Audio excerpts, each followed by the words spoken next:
The youngest serial killers in history. The first game that comes to my mind, what is the youngest killer is gonna be like 17, 18, something turned out bad in their life, something happened to them, they had to be killing somebody. But being serial killer, it means you killed multiple people. I think the only way to be a young serial killer is if you ended up in the wrong organization or you ended up somewhere bad. Like I would say, like yeah, crime organization, like a gang member or something. Then obviously you have to kill to get earned respect. But I wouldn't say that these stuffs are gonna be related to those topics. These are just like straight serial killers. When does it come to a point when you decide, like, okay, I'm gonna be start killing people? As a youngster, when I was like 16, 17, 18, all I cared about was having fun, going out with the boys, playing football, enjoying life. And I would say that these people, the youngest serial killers, are even younger than that. How does these things even cross their mind? Content warning. This video discusses serious crimes involving minors. Viewer discretion advised. Minors! So what are we talking about? 12, 13-year-olds? No way that this little kid was a serial killer, bro. I just look at him and he's, hey, I want to play with him. You know, I want to pet him. Amarjit What? Sada, age 7 to 8. In 2007, a village in Bihar, India, was 7-year-old. shaken by a discovery that would make global headlines. 8-year-old Amarjit Sada was arrested by police for the murder of 3 infants. Babies? Nah, bro. Why? Was it jealousy? How do people, like, whenever you're 7, 8, you had to have some kind of trauma within your life, or you've seen something in your life that led you to this point. A 7, 8-year-old person would never ever even cross this thought within his head that, hey, just gonna hold a knife and kill babies. This is crazy. He became known as the world's youngest serial killer, a title that still haunts criminal psychology to this day. Amarjit Sada was born in 1998 in the village of Mushahar, one of Bihar's most impoverished areas. His parents were daily laborers who struggled to feed their large family. Poverty was extreme. Opportunities were non-existent. Life was a daily fight for survival. In 2006... Yeah, but that's what they're used to. So it becomes kind of normal. Yeah, the life is not wonderful. But eventually, if this is what you're born to, this is what you know, your mind has some limitation. This is what the capabilities of your imagination can be. It doesn't expand from that because this is what you're used to. Your every day is just the same shit. You know what I mean? So I don't think that this was the whole reason why he killed those things, because his life was miserable. When Amarjit was just 7 years old, his aunt came to visit, leaving her infant daughter in the family's care while she went to work in the city. While Amarjit's mother went to the market, she left young Amarjit to watch his baby cousin and his younger sister. What happened next was unthinkable. According to reports, Amarjit harmed the baby, eventually causing her death. He concealed the body in tall grass near the home. When his aunt returned and discovered what happened, the family was devastated. But here's where the story takes an even darker turn. They didn't report it to authorities. In their community, such matters brought shame and could lead to social and economic ruin. The death was covered up, attributed to illness or accident. Months later, Amarjit's own infant sister died under similar circumstances while the family slept. Again, there were suspicions, but the family remained silent. Some members reportedly knew or suspected what Amarjit had done, but these were considered family matters. The cycle of silence continued. What did they even tell the auntie that left the baby there? Hey, I'm sorry, my son just killed your son, your baby. It wasn't until 2007 that the outside world learned the truth. A 6-month-old baby named Kushbu disappeared from a local primary school. The community searched frantically. When police investigated, witnesses reported seeing young Amarjit near the school that day. Under questioning, the 8-year-old confessed, not just to Kushbu's death, but to the earlier incidents involving his cousin and sister. God. Psychologists who evaluated Amarjit described him as showing no understanding of right and wrong. One called him someone who derived satisfaction from causing harm. Others noted he appeared to lack empathy entirely. The International Journal of Indian Psychology published analysis suggesting severe neglect and possible mental illness, though some reports also claimed potential abuse in the home. Indian law presented a unique challenge. Children cannot be sentenced to death or sent to adult prison in India. Amarjit was placed in a juvenile home until age 18. In 2016, So he spent there 10 years, right? He had to. And after that, I believe he's going to be sentenced for life in prison. he turned 18, he was released. His current whereabouts are unknown. Released? He was given a new identity and released back into society. The terrifying reality is that no one knows where Amarjeet Sada is today. He's in his mid-20s now, living somewhere under a new name. Whether he was rehabilitated during his 10 years in the facility remains unclear. His case raised urgent questions about how to handle children who commit violent acts and whether an 8-year-old can truly be reformed. Jesse Pomeroy, That's age crazy. 12 to 14, December 1874. What's the age? Jesse Pomeroy, age 12 to 14. 12 to 14, December bro. Okay, I really underestimated this video. I thought that they're gonna be like young, but not this young. 1874. A Boston courtroom fell silent as a 14-year-old boy stood before the judge. Jesse Pomeroy had just been convicted of murder. Oh, he has heterochromia, like I do.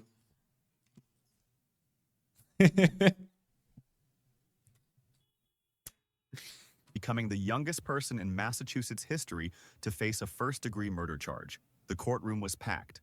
Reporters filled every seat. The entire nation was watching. Because this case forced America to confront an uncomfortable question. Can a child be evil? Jesse Pomeroy was born in 1859 in Charlestown, Massachusetts. From birth, he was different. A medical condition left his right eye covered with a white film, giving him an unsettling appearance. Other children mocked him relentlessly. Yeah, Loki, I felt that's the two. Like, yes, my eyes are two different colors. And I felt that people were trying to make fun of it at my early age. This is why I hated it when I was younger. I every time looked at the mirror, I'm like, why am I different? I was questioning it every single day. I hated it. I did not like it. But the more I grew older, the more I realized that, hey, this is uniqueness. And funnily enough, the older I become, the more cool and unique it become. This just happens whenever people are young. They just cannot accept anything that's different or anything that's weird or anything that's not normal. They question it, they laugh about it, and they don't even tend to. But whenever they grow up, they were like, oh, damn, that's actually unique. That's actually cool. So I don't think I ever met a person that realized my eye and like, oh my God, that's crazy. That's, yeah, like, you know, positive vibe. Even if they didn't enjoy it or didn't like it, the appearance, I didn't really feel any negative energy about it in my older ages. Father, a butcher, was harsh and distant. School became a nightmare of isolation. By age 12, something had changed in Jesse. Between 1871 and 1872, young boys in the Chelsea and South Boston areas began reporting attacks by an older boy. They described being lured to isolated locations with promises of money or adventure. Once alone, they were restrained and harmed. The attacks escalated in severity. 7 different boys came forward with similar stories.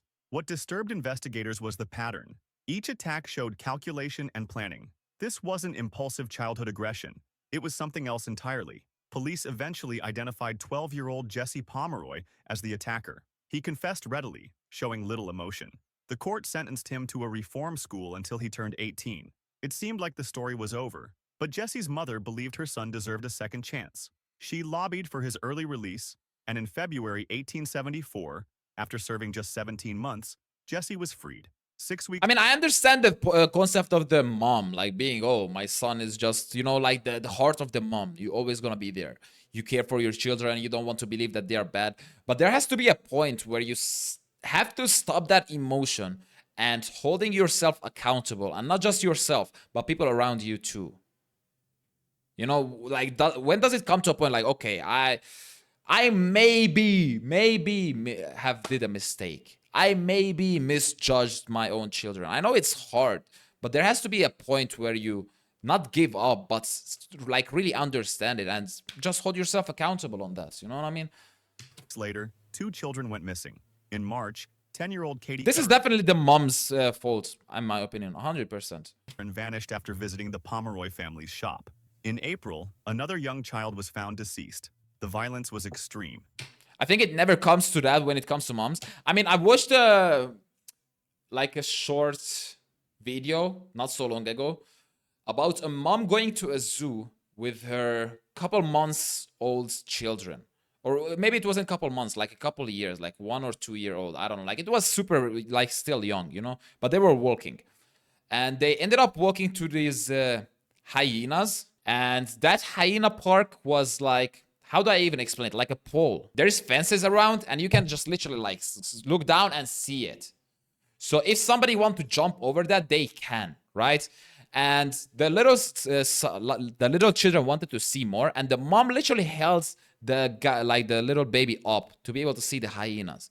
But that mom was so stupid, and she held up the baby so high that she ended up making the baby fall down, and those hyenas ripped the baby apart in front of her eye. And then, you know what she said whenever the investigations came? She put a claim against the zoo that the zoo was unsafe. And there were literally signs around, like, don't cross. Don't cross to a certain point. And she did that, bro. And obviously, like, you're sad. Obviously, you're pissed. Something bad happened. But this is definitely your own fault. You're the one that's put this the children up there. So it's not it wasn't unsafe. You are the one that's stupid and crossed the lines. Just hold yourself accountable at this point. But they're never gonna be owning up their mistakes. At the end, like, the law didn't even give her anything. They were just like, yeah, this is not our fault. You are the one that was stupid.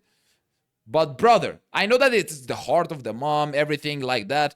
But to a certain point, whenever it's affecting other people around you as well, I believe, I don't know, this is a hard claim. I don't know, I'm not a mom, so I would never understand it, but I know my mom would do almost anything for my safety. So I guess moms are different. Shout out to all the moms, also the stupid ones. Investigators immediately suspected Jesse. When police searched the Pomeroy shop months later, they found Katie Curran's body hidden in the basement. Jesse was arrested and confessed to both deaths. He was 14 years old. The trial became a national sensation. Experts debated whether a child could truly understand the consequences of taking a life. Jesse's lawyers argued he suffered from what was then called moral insanity, an irresistible compulsion he couldn't control. The prosecution painted him as fully aware and calculating. The jury found him guilty. The judge sentenced him to death. At 14, Jesse Pomeroy was the youngest person in Massachusetts to receive a death sentence, but he would never be executed. The governor commuted his sentence to life in prison, where Jesse would spend 41 years in solitary confinement, one of the longest periods anyone has spent in isolation. Jesse Pomeroy died in prison in 1932 at age 72. He'd served 58 years behind bars. Even in his final years, he maintained that something had compelled him to commit his crimes, some force he couldn't name or understand. I feel like this is what's most of the criminals actually feeling. They just tried it once, and there is something about it. I watched some documentaries about some crimes, people that did crimes, and a serial killer that was not just killing the people. He was mostly, what is it called? Getting hostages and women, only women. And after killing them, murdering them, he was raping them while they were dead. And the only reason I'm telling you this story, because he ended up in bar for lifetime after like murdering maybe 20-something women. And they found out then. And whenever somebody went to interview that person in jail, after being in jail for more than 30 years, he still this day say that something about that feeling still haunt me to this day, that I want to have that feeling again. So there's just some mental illness within those kind of people. And I don't know how to believe in it, or I don't know how to believe in it, but this is something that exists in life. And scary to think about it, but this is how some people are operating. They feel a feeling that we never ever felt or never even crossed our minds. And that burns him to be alive, you know? Like some people for adrenaline, some people like chill stuff, some people like reading books, some people like raping murdered people. So it's just crazily mentally illness. It's so crazy to think about how is this a thing, but apparently it is. It's kind of crazy. Modern psychologists who've studied his case believe he may have suffered from conduct disorder or early onset psychopathy, combined with the trauma of severe bullying and possible abuse. Mary Bell, age 10 to 11, May 25, 1968. Newcastle upon Tyne, England. A 4-year-old boy named Martin Brown was found deceased in an abandoned house. The initial investigation suggested a tragic accident. There were no obvious signs of foul play. The case might have closed there, if not for what happened next. The day after Martin's discovery, someone broke into a nearby nursery school and vandalized it. Among the destruction, police found notes scrawled in crayon. One read, "We did murder Martin Brown." Investigators dismissed it as a sick joke, children playing pranks. But it wasn't a prank. Mary Bell was born in 1957 to a 16-year-old mother who worked in difficult circumstances. How about your 16-year-old mother? From the beginning, Mary's life was marked by severe neglect and concerning treatment. Her mother was frequently absent, leaving Mary in dangerous situations. There were reports of harm that no child should ever endure. By age 10, Mary had become withdrawn, manipulative, and prone to violent outbursts. On May 25th, the day before her 11th birthday, Mary caused Martin Brown's death in that abandoned house. She was so small herself that investigators couldn't initially determine what had happened. It appeared to be an accident or sudden illness. 2 months later, on July 31st, 3-year-old Brian Howe disappeared while playing outside his home. His body was found that evening. This time, the evidence was clear. Someone had harmed him deliberately. Police began interviewing local children. 2 girls kept appearing in the investigation, Mary Bell and her friend Norma Bell, who, despite sharing a last name, were not related. Both girls acted strangely during questioning. Norma seemed excited about the investigation. Mary was evasive and showed odd emotional responses. Eventually, Norma told police that Mary had confessed to her about Brian. When confronted, Mary denied everything, but the evidence was building. In December 1968, both girls stood trial. Mary Bell was 11 years old. The courtroom struggled with how to handle a child defendant accused of such serious crimes. The prosecution had to prove that Mary understood the wrongfulness of her actions. The defense argued she was too young to form criminal intent and had suffered such severe mistreatment that her mental state was compromised. After deliberation, the jury found Mary guilty of manslaughter due to diminished responsibility, not murder. Norma was acquitted. Mary was sentenced to be detained at Her Majesty's pleasure, essentially an indefinite sentence. She was sent to a secure facility for young offenders. Mary served 12 years before being released at age 23. She was given a new identity and lifelong anonymity to allow her a chance at rehabilitation. That anonymity has been extended to protect her daughter and granddaughter. What makes Mary's case particularly significant is what it revealed about childhood trauma. Gita Sereni, a journalist who extensively studied the case, found that Mary had been subjected to horrific mistreatment throughout her childhood. She wasn't born violent. She was shaped by circumstances no child should face. I mean, I do believe that every single person was born as a good person. And if somebody turned a villain or somebody turned to be a bad person in their life, their journey and their life experiences shaped that journey. So the person that becomes a murderer, the person that becomes a thief, the person that becomes a gang member, all these kind of activities come through the experience that he has within his life, the struggles, all the downs, all the stuffs, all the stories, everything is based on the story around you, and that is shaping whatever we call a villain or a bad person. A villain is not made, not born. A villain is made, not born. Yeah, we can call it that way, something like that. Mary Bell's case. Because whenever you're a child, you're feel every single baby, whenever they born, after that crying phase, you know, like 0 to 6 month olds, whenever they're like crying about food, crying about changing the diabetes, is this even the word that you say it? That's Pampers. I don't know how to say it in English. I think I said it right. They cry about everything. After that, right, whenever they start to enjoy like seeing life in colors, they start laughing, having fun. Whatever they do is funny. Every single baby has had that period. Whenever we, like, you know, you never thought about, oh, I'm going to be doing something that's going to be shameful. I'm not going to be doing something that's awkward. I'm not going to be doing something that's, oh my God, what are they going to be thinking about me if I laugh out loud? This just comes in after the experience of living with the society and what is really considered as acceptable within the society. You're not going to be seeing a person, you know, doing awkward stuff, which is considered awkward in the public, or most of the people won't, because they're afraid from the judgment of the people. And this is already shaping the the reality of what most of the people are living at. You know what I mean? Being shy, being awkward, being intelligent, not intelligent, being like, how do you say this? Like heroic, like you don't care about anything. All this is based on the experiences that you shape between, I would say, 1-year-olds up until 12-year-olds. This is a really important phase. If you grow up watching a lot of sports, I'm pretty sure you're gonna be becoming a sports person growing up.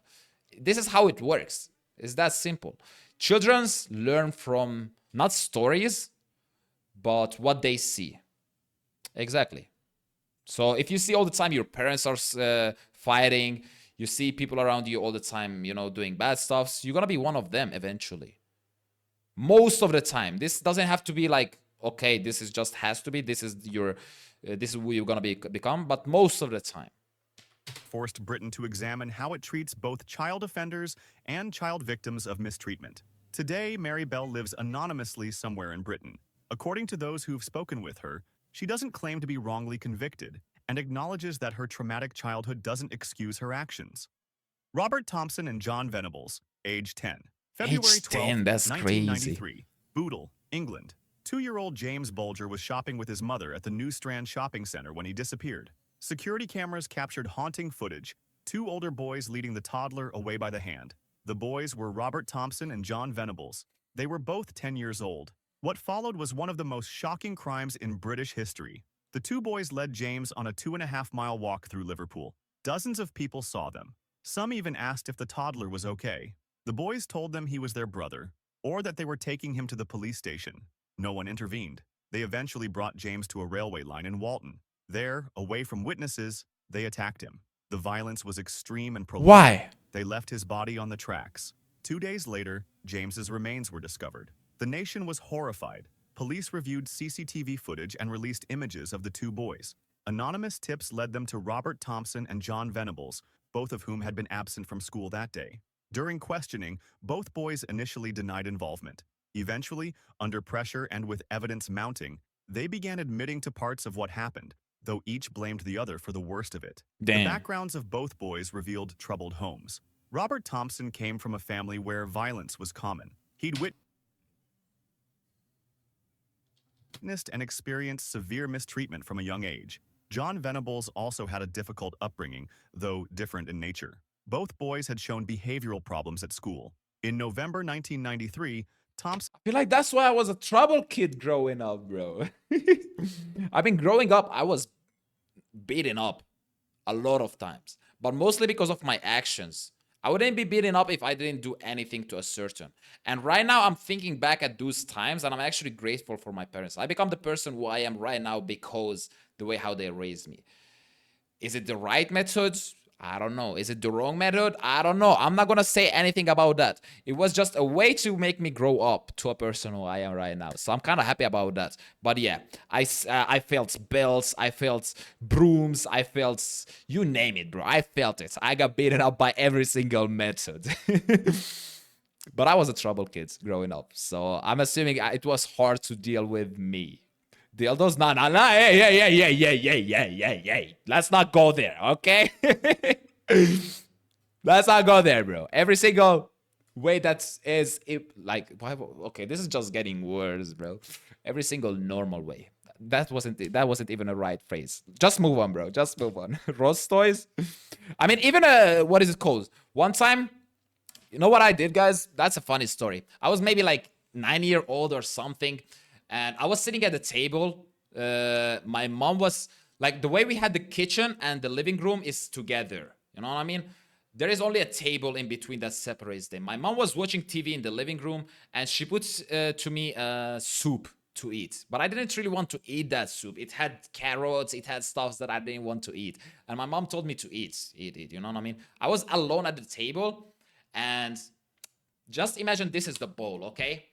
I was doing this with the bowl on the table, you know, and it goes left, right, and I just play with the bowl of the soup just because I was bored. I didn't want to eat it, and my mom said, "Don't play with the bowl. You're gonna be breaking it. Eat the food. Eat the soup. Eat it. Don't play with it." And I'm like, I kept continuing. After like a minute or 2 minutes of playing, my hand slipped and the ball fell down the floor. My mom got so pissed. She got so pissed that because I didn't eat my soup, she was holding a remote control that she didn't even was aware that she was holding it. And she was like, eat, eat with the remote control. And while she was doing this, I bit a little bit of piece of my tongue because she was putting this in my mouth. And I think my what is it called? My tongue slipped and I bit on it, and there was a little piece of my tongue sitting there. So I ended up not eating the soup, but I ate a remote control. That's a funny story. My mom usually like never beat me up. It was usually my dad, and only when I did something crazy in school, or you know, that kind of activities, escaping school, getting home. I don't know. Anyway, Justin and Venables stood trial. Because of the severity of the crime, they were tried in an adult court, though accommodations were made for their age. The trial was extraordinarily difficult. The judge, jury, and public struggled with the reality that 10-year-old children had committed such an act. Bad grades? No. I never was beaten up because bad grades, guys. I had kind of bad grade. Like in what is it called? Like when you finish high school. I only finished high school. I don't know what you call it in English. 12th grade, you graduated. I had 71% out of 100. This is how we measure our grades, not A's, not I had 71. So it's not that bad, but it wasn't that good either. I never got beaten up because bad grades, but I was doing other stuffs that I was getting beaten up to. Anyway, both were found guilty and sentenced to detention at Her Majesty's pleasure. The judge called it an act of unparalleled evil and barbarity, but determining how long they should serve proved controversial. The original recommendation was 8 years, later increased to 10, which meant they'd be released as teenagers. Public outrage was intense. James Bulger's family was devastated, feeling that justice hadn't been served. But like, this is the thing. These guys were told that they were beaten up by their parents. I don't really assume that they were just coming home beating them up out of nothing. I'm assuming they did something similar to my story. However, from my experience, I never actually had that thought within me like, oh, I'm gonna beat other kids up. I'm feeling violence. I am being violated at home. Let's just put this violence out there. I actually never had this feeling, and I actually never ever harmed anybody unless they harm me first. This was just something about me, because I was the beautiful kids at school. The way you can imagine it here in the Middle East, everybody have black hair. They are more brown than me. Growing up, I had more white skin and my hair was blonde, so I was the beautiful kid, you know. So they tried to hit on me. Hey, what up, beautiful? Like, you know, this kind of stuffs, but not in a way that is actually compliment, but in a way that, hey, this is like, you know, they want something from you. And I always stood my ground. So maybe I'm saying a word back and they come and we start to fight. But the argument always start from they try to bully me. So I wouldn't say I'm gonna be going to pick a fight, but hey, if the fight already found me, yes. Come on, I'm ready. I'm ready, baby. I've been born into this. I've been violated. Now I'm gonna violate you. But actually, I'm telling you, like, I never had this feeling or thought process that I'm gonna be going to violate other people or bully people. So maybe different people grow up differently, even if they are living the same life experiences, right? Because all what we see from this video right here, that the boy was beaten up and he was feeling the violence, and this is what he grew up in, and this is what he's doing to that person. But he's 10-year old at the same time. It's kind of hard to believe what's went wrong there. But in 2001, when both boys reached age 18, they were released with new identities and lifelong anonymity orders to protect them from vigilante violence. Since then, their paths have diverged. Robert Thompson has reportedly not reoffended and has lived quietly under his new identity. John Venables, however, has been recalled to prison twice, both times for offenses related to inappropriate images of children. His repeated offenses have reignited debates about whether he should have been released in the first place. The James Bulger case remains one of the most That's a crazy case, being a 10-year-old, by the way. History. It raised fundamental questions. At what age can someone be held fully responsible? Can children who commit such acts be rehabilitated? And how do we balance punishment with the understanding that children's brains are still developing? Craig Price, age 13 to 15, September 5th, 1989, Warwick, Rhode Island. Police responded to a disturbing scene at a family home. Inside, they found 3 victims. The violence was extreme and shocking. The community was terrified. A dangerous killer was on the loose. What police didn't initially realize was that the killer lived just a few houses away, and he was 15 years old. Craig Price was born in 1973 and grew up in the Buttonwoods neighborhood of Warwick. To his neighbors, he seemed like a normal kid, athletic, involved in sports, generally friendly. He was known as Iron Man because of his size and strength. His teachers described him as bright, but beneath that normal exterior, something was deeply wrong. On July 27, 1987, when Craig was just 13 years old, he committed his first act of violence. His victim was Rebecca crazy. Spencer, a 27-year-old mother who lived 2 houses away from the Price family. A 13-year-old dude killed a 27-year-old mom in their neighborhood. Why? Craig broke into her home and attacked her. The crime was brutal and appeared motiveless. Police had no suspects. The case went cold. For 2 years, nothing happened. Craig went to school, played sports, and lived what appeared to be a normal teenage life. I feel like we're missing out on some of the stories. What happened? Then, on September 1st, 1989, he Can struck somebody ban that guy? Thank you, guys. again. This time, his victims were the Heaton family, Joan and her 2 young daughters. Craig later admitted he was under the influence of substances when he broke into their home that night. The breakthrough came 4 days later. Police noticed that Craig had an injury on his hand, which he claimed was from an unrelated accident. A search of his home revealed concerning evidence. Under questioning, Craig confessed, not just to the Heaton family attacks, but to Rebecca Spencer's death 2 years earlier. His confession was chilling in its lack of remorse. When asked why he did it, he couldn't provide a clear answer. Craig Price was arrested just weeks before his 16th birthday. This presented a massive legal problem. Under Rhode Island law at the time, juveniles could not be tried as adults, regardless of how serious their crimes were. This meant Craig could only be held until age 21. Despite killing 4 people, That's he would crazy. serve a maximum of 6 years. The Brother, taking away 4 lives and you spend in prison only 6 years. How is this fair? He should be one of them people that being punished. You know what I mean? Not just being lifetime in prison, but really punishing him every single day of his life. He might be a child, a 13-year-old, blah, blah, blah, blah. But taking away 4 people's life, getting away with it for 6 years of being in prison, like it just doesn't make sense. community was outraged. How could someone who'd committed such violent acts be released after just a few years? Citizens formed groups to lobby for legal changes. The case attracted national attention. Even President Bill Clinton weighed in, advocating for reforms to juvenile justice laws. Rhode Island passed new legislation allowing juveniles to be tried as adults for serious crimes.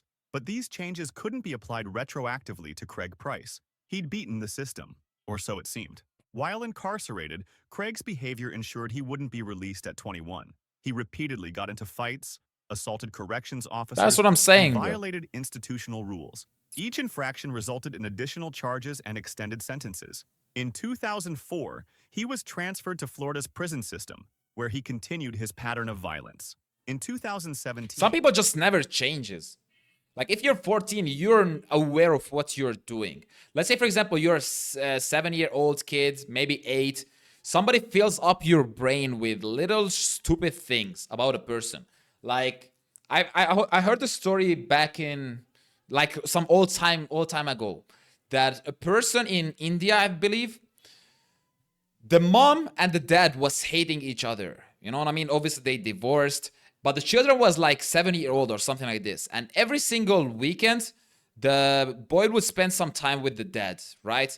And during the week, every single day, that mom was feeding bullshit, like so bad things about the dad, things that didn't even exist. That usually fills up the emotion of the little kid. Now that kid has nothing to do with this whole thing, but it come to a point where he started to hate his dad, and he started to be able to not just the meetups. He tried to kill him. He literally like his dad was watching a movie or something. I don't know. And the little kid, 6-year-old or 7, I don't know. Like he was young, and he tried to kill his dad with a knife coming from behind while he was watching TV. Luckily, the dad caught him. and like got back to his mom and everything. But this is all the mom's fault. Like if you're a 7, 8 year old kid, your brain can be filled up with literally bullshit. That thing could have gone so worse than this situation, but luckily the dad found it. And all I'm saying with this, if you're 14-year-old, you're mentally capable to think and do your actions based on that. If you're younger than that, I don't personally blame you for most of your mistakes. Because it's not we are in control most of the time. Some insider from outside was going to be doing most of those crimes or whatever. But as a 14-year-old, you're just being a lifetime sentenced. Craig Price was charged with attacking another inmate. He pleaded guilty and received an additional 25-year sentence.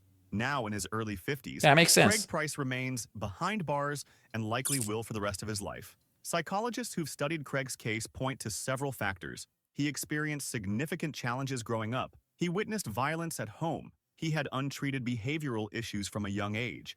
But experts also note that many children face similar circumstances without becoming violent. What made Craig different remains a subject of study. His case transformed how America handles violent juvenile offenders. It proved that age alone doesn't determine someone's capacity for extreme violence.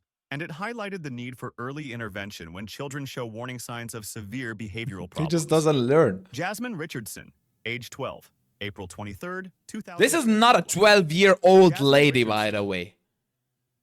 This is a whole ass woman. I believe these are just some random pictures. Maybe these are not or maybe these are the pictures when they grow up.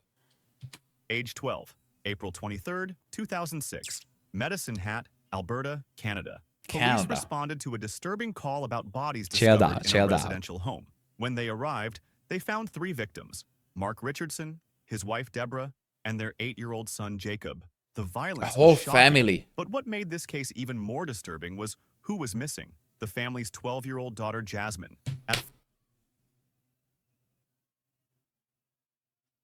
That just clicked.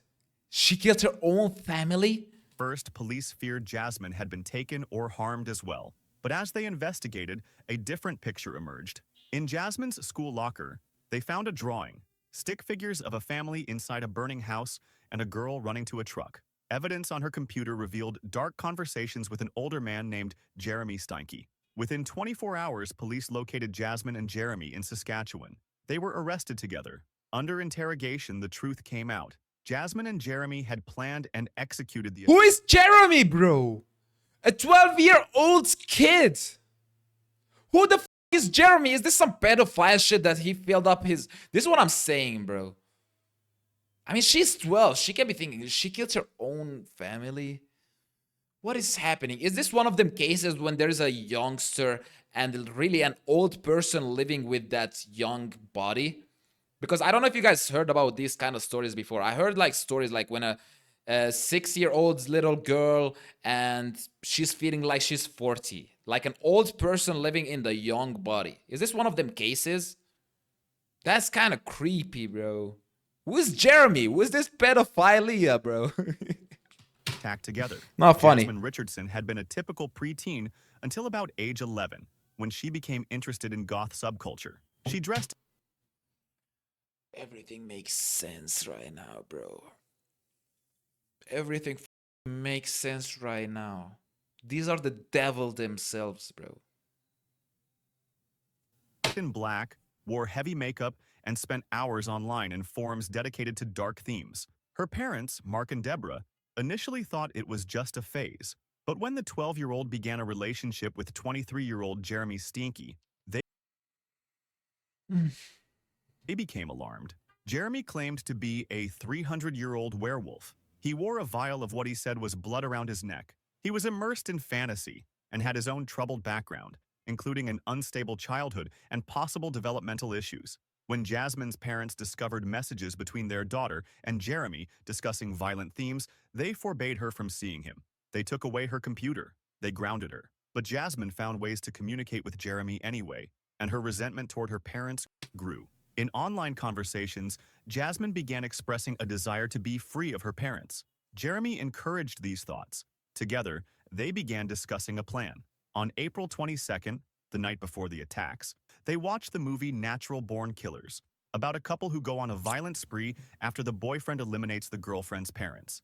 The next night, Jeremy entered the Richardson home through a basement window. Witnesses later testified that Jeremy was responsible for the attacks on Jasmine's parents, while Jasmine was in her brother's room. The details of what happened to 8-year-old Jacob remain disputed, with each defendant blaming the other. After fleeing the scene, Jasmine and Jeremy were found the next day. Both were charged with 3 counts of first-degree murder. The trial raised complex questions.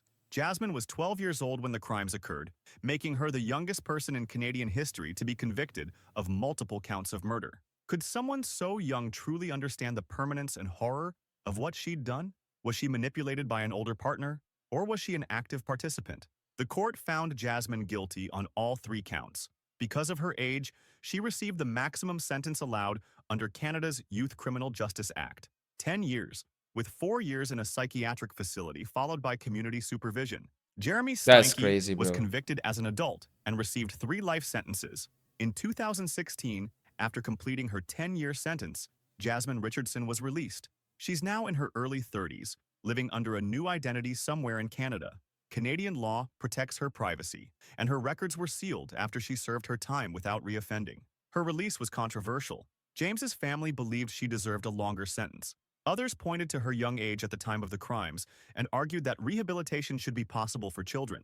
Jasmine Richardson's case illustrates the complexity of juvenile justice. She was a child influenced by an adult, immersed in dark online subcultures. That's what I'm saying, bro. They are sick in the mind.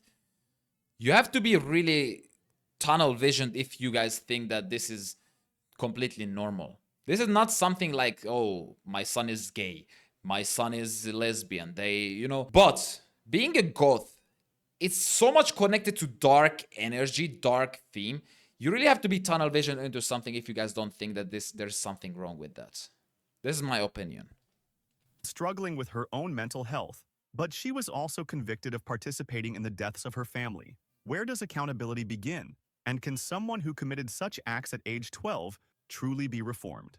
If you'd like to see more stories like this, I don't know. Subscribe and feel free to drop suggestions. That last one was kind of crazy. Killing your own whole family and being with a pedophile at the time. Yeah, that was too dark. That was too dark. Anyway, the video was fun. We share some nice stories here and there. If you enjoyed watching this video, don't forget to like and subscribe. I'll see you in the next one.